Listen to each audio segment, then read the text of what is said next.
8-6 Invitational Group Stage Day number 2. The 4 teams that had a bye today were the Sonics, FaZe, Oxygen, and Elevate. Oxygen and Elevate coming off of 2-0 wins, solid wins, and then FaZe and Sonics both coming off narrow 2-1 losses.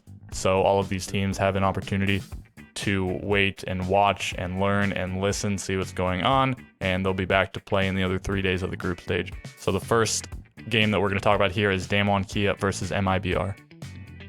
As you can see here, most of the community that voted thought that Damonkia would take down MIBR, and they do end up doing so 2-0. Pretty convincing fashion.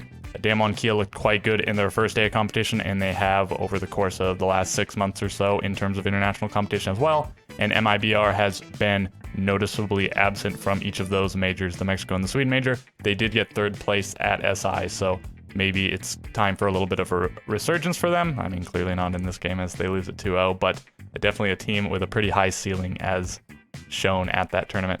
Right, so an 8-6 and a 7-3, so it looked like things might be kind of close after this first map. Maybe it would go map 3, maybe it'd be a close map 2, but ends up just being a 7-3 on Coastline. And another 2-0 victory for Damwon. They're looking like one of the best, if not the best team in the tournament at the moment. And we'll just take a quick look at the stats. Phillypox, Lukit, and Reduct putting up pretty good numbers, and Falls and Raps definitely falling kind of short. Maybe things could have gone a little bit differently for MIBR had these two had better performances. And then looking at Damonkia, Woogieman continues to be the standout player. Cat Sang's up here. Yas continues to be towards the bottom. But I mean, whatever, who really cares about the stats as long as you're winning 2-0, right? Woogieman, right, 25-15. Not spectacular on entry, and really not spectacular on entry on the whole of Damonkia. 3-0 for Cat Sang, but everyone else is actually negative. So MIBR did a pretty good job on entry kills, but they just weren't good at converting that into round wins. And now let's move on to the next game. Team 1 versus Navi, another community prediction that was heavily in favor of one of the teams, with that team being Team 1, and it makes sense. Both of these teams did take a loss in the first day, Team 1 losing to Damonkia and Navi losing to Oxygen. The Team 1 game was a bit closer. It was still pretty heavily in favor of Damonkia, but the Navi versus Oxygen game was an absolute destruction from Oxygen onto Navi.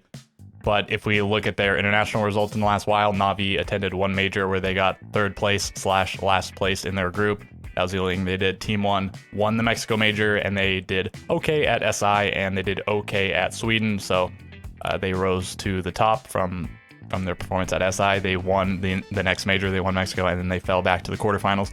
So a little bit of a downswing, but it's not like Navi is coming into this with any sort of momentum. Right, if we look at the maps, it's pretty heavily in favor of Navi on the first map here. It's a Navi win, and then a Team 1 win, and then we see 4 in a row from Navi on defense, and then even another round to make it 5 in a row rounds once they switch to attack. And then we see 3 in a row from Team 1 trying to stay competitive, but Navi closes it out before we even get to max regulation. And then if we actually look at the round counts here, this is the exact same map round counts as in the Sandbox versus Nip game, 7-4, 7-3, 7-4, but in that series it was Sandbox that won the first and third maps, whereas in this one it's Team 1 that wins the second and third maps. So a little bit different, but I just thought it was interesting to note that. And then if we look at Cafe and Villa, now we're going to see Team 1 dominance. They actually run it up 4 in a row on defense. Finally, Navi answers 1 back, but Team 1 gets a 5th defensive round to make it a 5-1 defensive half. Pretty dominant. Cafe is traditionally one of the more defensive-sided maps, if not the most, but things have been changed around a lot. The meta is a lot more favoring attackers now, but still some of the maps do tend to go defender-sided depending on the teams that are playing in it. And then we see a Navi win, Team 1, Navi, and then finally Team 1 closes out in round 10. And then going on to Villa, we see 2 from Team 1, 1 from Navi, and then a little bit of back and forth even more, but then, well, I mean, it just sort of continues. Team 1 get ahead, and then they stay ahead in the back and forth, and they close it out 7-4. All right, and then if we just take a look at the stats, Alamau remains on top of his team, but not by a very wide margin this time. KDS and Neskin pretty close, and then Levy and Lagonis not even that far behind, so good on the team there. And then Saves and Doki going positive in terms of rating, but secretly Blur and Nathan sort of struggling. So going forward, it looks like at the moment Navi is the definitive worst team in the group. There's still 2 more games to be played, but you know, it's been rough for them thus far. And Team 1, they are on a bit of an upswing, going from the pretty bad loss to Damwon to an okay win versus Navi. So if they stay on that trajectory, maybe they'll have a chance. It looks like probably they're going to make it out of groups, but maybe not. This is just, they've got 2 points here to Navi's 1 point. So if Navi do well and Team 1 do poorly in the future, it could be Team 1 getting eliminated. Maybe even one of the other ones in the group, but probably not Damwon or Oxygen. Likely MIBR, if anyone, but we'll have to see. Okay, and if Team 1 wants to make a deep run, if they want to at all replicate their success from the Mexico Major, they're gonna have to boss up just a little bit more. And right, let's move on to the next game.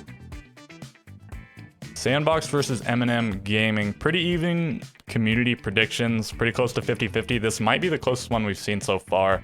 And Sandbox coming off a day 1 win against Ninjas in Pyjamas, the reigning 6 Invitational champion and one of the grand finalists from Sweden. So very impressive win there. And Eminem Gaming coming off a bye yesterday, so this is actually the first time they're playing in the tournament, first time they played in an SI. I think first time most of these guys have played at a big tournament at all, everyone except for Nello. And I think a lot of people are still very high on Eminem, as is indicated by the nearly 50-50 prediction, of course, them coming off having done nothing in the tournament yet, and Sandbox beating what seems to be a pretty good team. We'll have to see what Ninja Pyjamas actually do for the rest of the tournament. Maybe they'll end up being not so good of a team in this tournament, but anyways, Eminem, they came through the closed qualifier and beat 3 EUL teams. Just before that, they qualified for EUL, so definitely a tier 1 team, and maybe even a higher echelon team, considering they beat several EUL teams once again to get here. So right, 2-0 for Eminem. Good way to start the tournament. Let's look at the maps, 7-5 and 7-4. So not the closest games ever. We do get a max regulation and then nearly a max regulation, but no overtime or anything. No map 3. So solid win for Eminem, but it's not like Sandbox got run over or anything. And then just taking a look at the stats here, Solotov really popped off. It's generally him and Tyrant, and I guess even Uses, these 3 usually putting up crazy numbers. And you do see the 3 of them at the top. And then Neo and Nello, which is, this has to be confusing at some point, right? But generally they're more support-oriented players, as you can see, playing the hard breach and whatnot. So yeah, Solotov crazy, 29 and 14 over a 2.0 KD, over you got a 3.5 entry KD, high cost, high KPR, great stats, and everyone on Eminem going at least even on rating, and then on Sandbox, everyone going even or worse. So unfortunate. Harper and Nova getting really run over, and then Static, MB Taylor, and Shael holding their own, but still not too hot. And so I don't know what happened in that first game. Sandbox versus Nip. Was it, are Eminem just really, really good? Were Nip just really bad? Was it just a bad day for them? What's it going to be?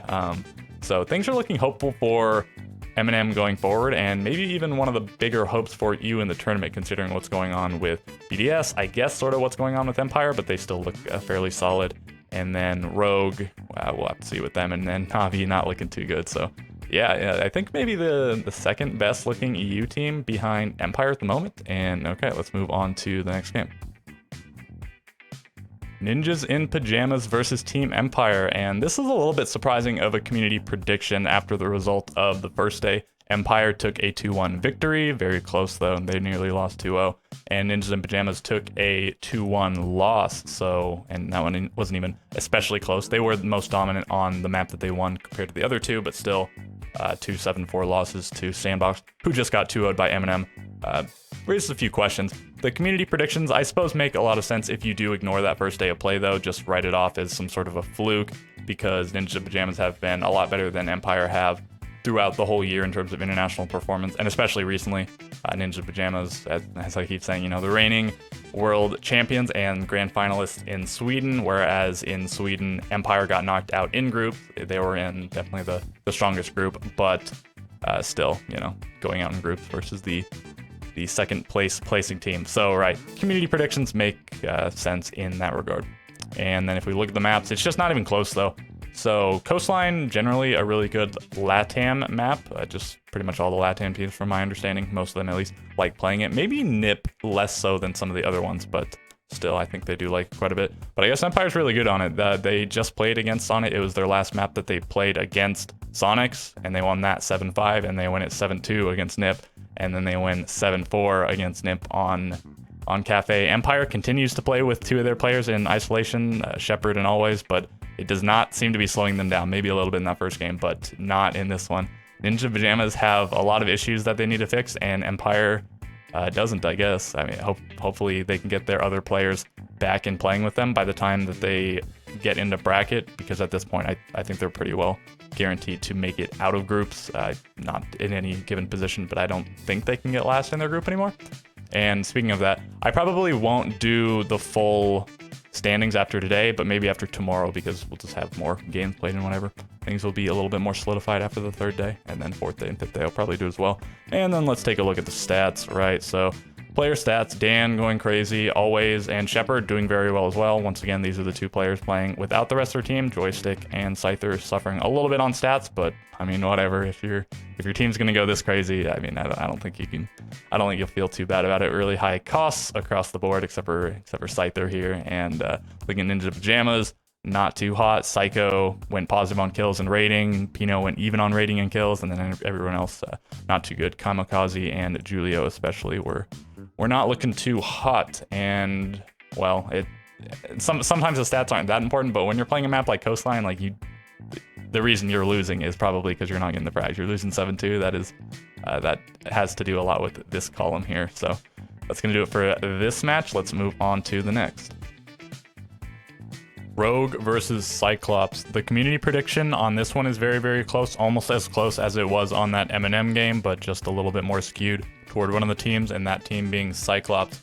So Cyclops was another team that had a bye in the first day, and Rogue played against Liquid. They lost 2-0, and it was a 7-4, 7-4, which is actually the exact same scoreline for this game, but now we see Rogue taking it 2-0 over Cyclops. So I think both these teams were a little bit of question marks coming into this, sort of anomalies in some cases. Rogue being that big up and down team, and Cyclops having ups and downs throughout the year as well. They got grouped back at SI and then at Mexico. They were just so close to making it out of their group. Of course, that whole tiebreaker thing with Team 1. So I suppose they got grouped twice this year. Not that good, but considering how close they were to eliminating the eventual tournament winners from Mexico, you have to give them a little bit of credit there, but then they didn't even make it back to the Sweden major, so they didn't attend there, whereas Rogue got to the semifinals. And so just based on that, this community prediction's a little bit weird. And then I guess we'll take into account as well the fact that Cyclops looked pretty good in their regional qualifier, and Rogue just came off a fairly devastating loss. Not the craziest loss ever. Liquid looked really good. Rogue looked a little bit questionable, but not an absolute beatdown. Just like this game wasn't an absolute beatdown. 7-4, 7-4 is about what you'd expect. Oregon was one of the maps that Rogue played against Liquid, so maybe that's part of the reason that Cyclops wanted to play here, or maybe they just... I don't actually know who picked which map, now that I think of it. But we go back here, and Rogue gets a dub this time.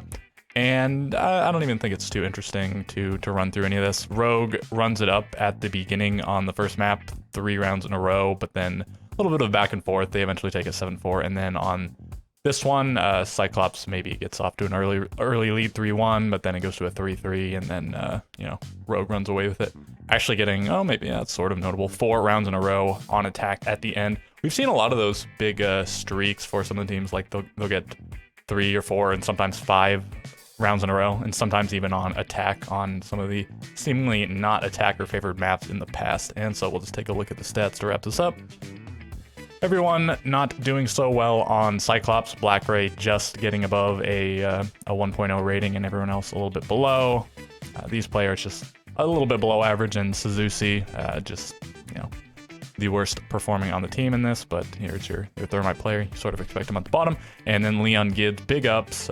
It was aces on top of his team in the Liquid game, and everyone else got destroyed. And now we see the only player that did kind of bad here was Rips, and everyone else did pretty solidly. So good win for Rogue, and this is going to go a long way toward not getting knocked out in this group. I still think this is the strongest looking group, so both of these teams need to play against FaZe and SSG, and Cyclops also still needs to play against Liquid, so they have some tough games coming up ahead of them. Cyclops is going to have to, beat some number of them in order to pass Rogue in terms of points, so it's pretty likely at this point that Cyclops will be eliminated, but maybe they'll end up being crazy against FaZe, or any of the teams, FaZe, Liquid, SSG, whatever. And Rogue still sort of looks like the 4th weakest team in the group, but they could also surprise versus Rogue or SSG and prove that Liquid is maybe just like the best team in the tournament, if not the definitive best team in the group. And you know, maybe Rogue will end up in 2nd or 3rd place. We'll have to see. And we'll move on to the next match. Liquid versus Space Station. I had this one pegged as the game of the day, maybe because I'm an SSG fanboy, but also because of the results of yesterday with how close that game between SSG and FaZe was, with SSG coming out on top and FaZe perhaps being the tournament favorite before any of the play had gone, you know, before the tournament started. And then Liquid looking pretty dominant, but playing against a weaker caliber team, seemingly than SSG or FaZe. But still, 2/3 of people thought Liquid were going to take it, and well, they were correct. So on map 1, they kept it pretty tight. This is the map that SSG just last played. It went all 15 rounds against FaZe, and SSG just managed to eke it out. But here, it falls apart for them a little bit. I mean, they start pretty well. Space Station, Liquid, Space Station, Liquid, Space Station, Space Station. So 4-2 attacking half on Villa. And it's just the nature of these SSG games, I guess. Maybe they're because they're strong on attack and weak on defense, and maybe it's just the teams that they played, Liquid, FaZe, or whatever. But we see 9-5 for attacking rounds on Villa, and we see 7-3 for attacking rounds on Oregon. And you know, historically, these are 2 pretty strong defender maps. So a little bit strange there, but I do think there's good explanations for it with the way the meta has progressed. And so, as you could probably predict, because it goes to overtime, Liquid matches SSG's attacking half. They get 4 rounds, and it's Liquid, Space Station, Liquid, Liquid, Space Station, and then Space Station's up. They have they're up 6-5, and they have the chance to close it out. But Liquid wins this last round, goes to overtime, and then they win too. So a little 3-round win streak, and they even win the attack and the defense in overtime to win 8-6, without having to go to the max overtime, without having to go 15 rounds. And I think this one's felt a little bit spirit breaking. When I was watching the FaZe game after that first map, it still felt like SSG had a solid chance in the series. I don't even know what it was. Maybe going to overtime and then losing is a little bit more demoralizing than just losing in max regulation. And then also it just seemed like sort of SSG had a slow start on Cafe, and by the end of it they were getting heated up. But just the way they lost this, it just felt like it was almost over. And then of course 7-3, Liquid pretty well handled them on Oregon. SSG has been a pretty good Oregon team in the last little while, and especially on attacking. They did get 2 rounds, but they didn't get the chance to play them anymore because Liquid closed it out pretty swiftly. So at this point, it looks like Liquid's the best team in the group. Of course, we have to see FaZe versus Liquid. We'll find out if FaZe is actually just the best team in the group, and maybe the SSG game was just a little bit too close because of a few factors. A few rounds just slipped one way or the other. That'll be the big determining factor, of course.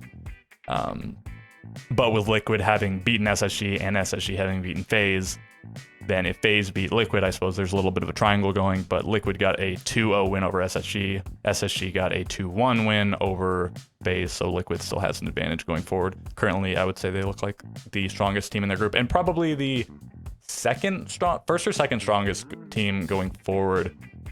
We don't see Auction play today, so they don't get a chance to look even better, but I'd say Damonkia or Liquid look the strongest.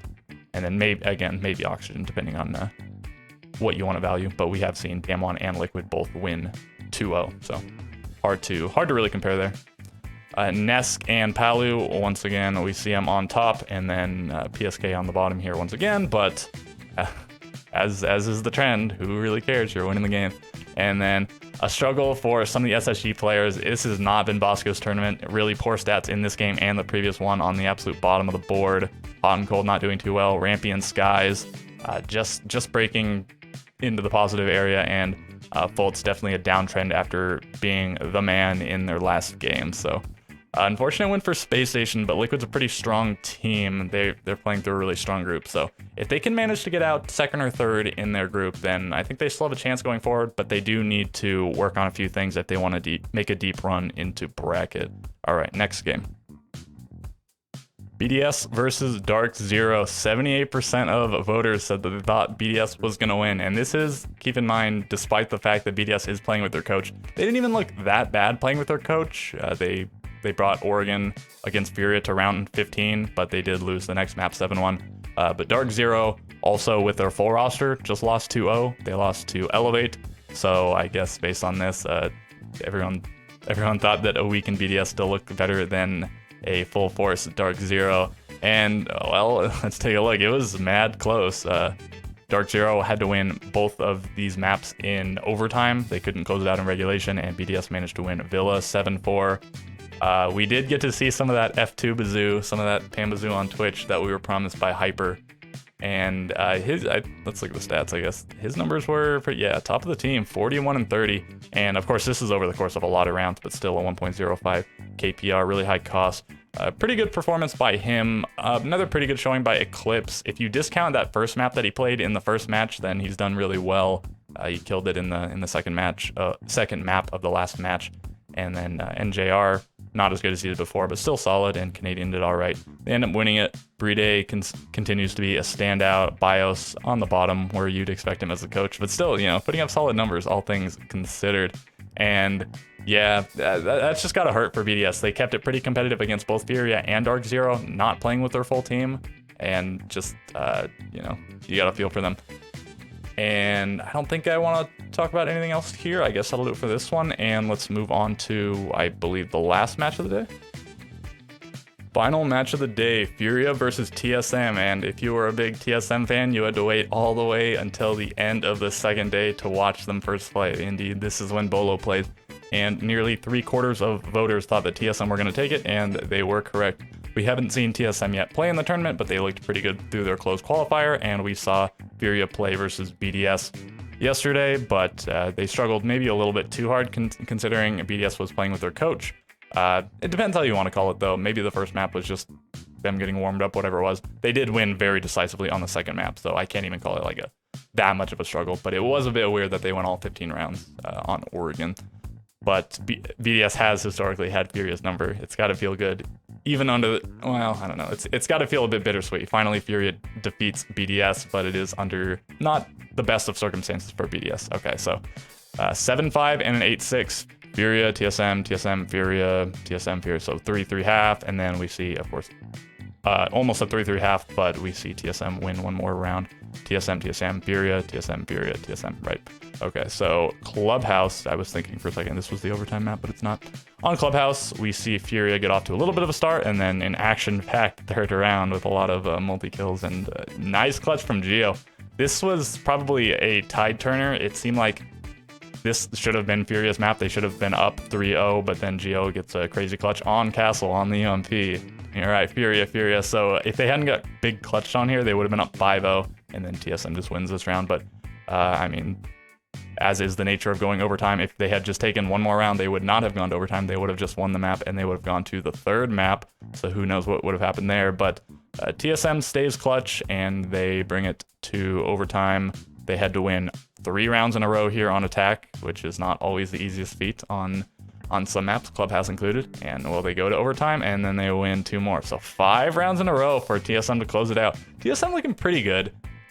Furia's a good opponent to defeat. Maybe they would have liked to do it a bit more handily, but this was their first game of the tournament, so maybe they're just getting warmed up. Good on them. And let's take a look at the stats, I suppose. Right, Fantasy on top, as he often is, with highs matching him in terms of rating, and then nobody doing especially bad except for Lenda, sort of a poor performance. And we see Achieved and Bolo tied with a 1.19 on top. Merc doing pretty well. I think, as far as I understand, it's still Merc IGLing, but I think Achieved sits in the middle. So I don't know if they went back to Achieve as the IGL, or they just don't have the IGL sitting in the middle, or whatever it is.